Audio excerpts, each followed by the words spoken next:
Good news pala mga palangga, magluto na punta og squash or kalabasa. Kalabasa with sardinas. O di ba?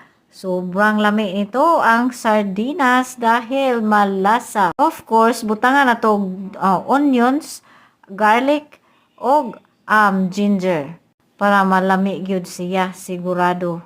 Og butangan po nato og red bell pepper og kamatis og ahog-ahogo nato or i-mix nato ang tanan para ma-mix siya sa pagkaluto. Parang lami gyud siya kaayo kauno.